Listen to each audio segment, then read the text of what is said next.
14 जून 2020। हाँ, एक तारीख जो शायद ही कोई भूला होगा। सुशांत सिंह राजपूत की मृत्यु की खबर। हाँ, वो खबर जिसने जैसे पूरे देश को झकझोर दिया था। बिल्कुल।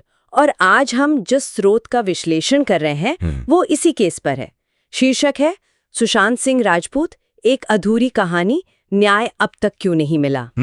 तो ये स्रोत जो है ये उन अनसुलझे सवालों और जो उलझने हैं इस केस की, उन पर रोशनी डालने की कोशिश करता है। सही बात है। और देखिए, इस स्रोत की शुरुआत ही होती है उस पहले विरोधाभास से। हाँ। मतलब जो शुरुआती रिपोर्ट्स थीं, वो कह रही थी कि ये आत्महत्या है। हाँ, बिल्कुल। लेकिन परिवार और सच कहूं तो बहुत सारे लोगों को शक था। उन्हें लग रहा था कि ये शायद कोई साजिश है। और इसी शक से वो जस्टिस फॉर सुशांत वाला आंदोलन शुरू हुआ, है ना? सोशल मीडिया पर तो बहुत चला था वो। हाँ, बहुत ज्यादा। और शायद उसी दबाव या शक की वजह से मामला फिर मुंबई पुलिस से हटकर कई सेंट्रल एजेंसीज के पास चला गया। जैसे सीबीआई। हाँ, सीबीआई, फिर ईडी भी आई, मतलब पैसों के लेन देन की जांच के लिए, और एनसीबी भी। एनसीबी यानी नशीले पदार्थों वाला एंगल। बिल्कुल। तो जांच का दायरा एकदम से बहुत बड़ा हो गया। और स्रोत ये भी बताता है कि जांच जैसे कई दिशाओं में बट सी गई।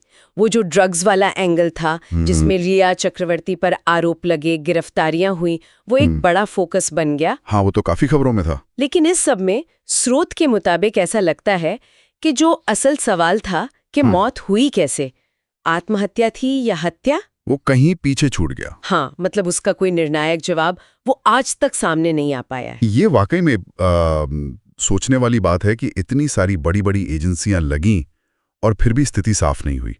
तो स्रोत क्या कहता है, क्यों हुई ये देरी? क्या सिर्फ प्रोसेस की बात है? नहीं, स्रोत इससे आगे जाता है। अच्छा। वो कई गंभीर सवाल खड़े करता है। जैसे, क्या जो शुरुआती पुलिस जांच थी मुंबई पुलिस की, उसमें कोई कमी रह गई थी, या फिर क्या किसी तरह का कोई बाहरी दबाव था, मतलब कोई राजनीतिक दबाव या फिल्म इंडस्ट्री के अंदर से कोई दबाव।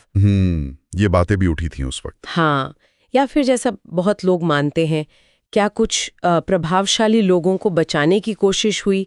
स्रोत इन सब संभावनाओं को सामने रखता है, लेकिन क्योंकि जांच का कोई नतीजा नहीं निकला तो वो भी कोई पक्का जवाब नहीं देता। और ये सवाल सिर्फ एजेंसियों पर नहीं है।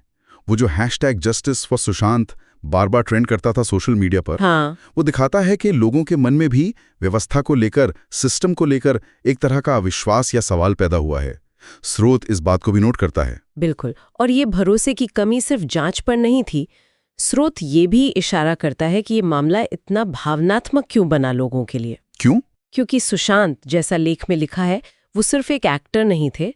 वो कई छोटे शहरों से आने वाले युवाओं के लिए एक उम्मीद, एक प्रेरणा बन गए थे। हाँ, ये बात सही है। वो एक तरह का सपना थे कि देखो, मेहनत करके बिना किसी गॉडफादर के भी आप यहाँ तक पहुंच सकते हो।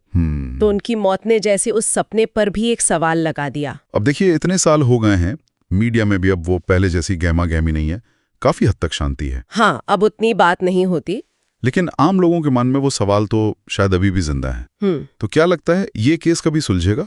देखिए, स्रोत का अंत भी इसी अनिश्चितता पर होता है, एक सवाल के साथ कि क्या हमारी न्याय व्यवस्था इस उलझे हुए मामले में कभी कोई साफ जवाब दे पाएगी, या ये एक अधूरी कहानी रह जाएगी? क्या सच कभी पूरी तरह से सामने आएगा, या फिर ये बस एक पहेली बनकर रह जाएगा हमेशा के लिए?